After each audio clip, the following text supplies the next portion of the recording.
Et reconnaissons que ces témoins-là ne disent pas la vérité. Maintenant, est-ce que le tribunal va tenir rigueur au parquet?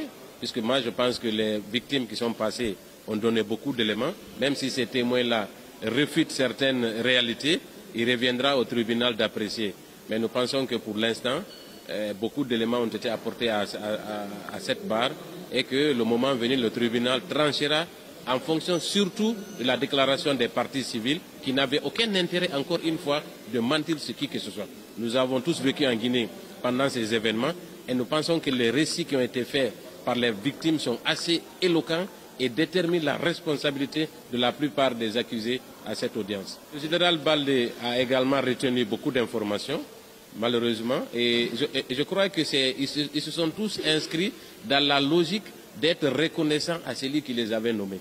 Et c'est assez regrettable qu'on choisisse de conserver sa loyauté envers un chef et de refuser d'entrer dans l'histoire à travers, en disant la vérité et surtout choisir le peuple. Et ils ont choisi d'être reconnaissants à leur bienfaiteur de l'époque et ils ont décidé de ne pas répondre à l'appel du peuple, malheureusement. D'autant plus qu'il occupait un poste très important, il a certainement beaucoup d'informations qu'il a refusé de livrer au tribunal. Et c'est vraiment dommage puisqu'il aurait pu nous dire notamment comment les corps ont quitté le camp Samori, puisque les corps dont on parle ont été amenés au camp Samori. Malheureusement, il a refusé de dire la vérité.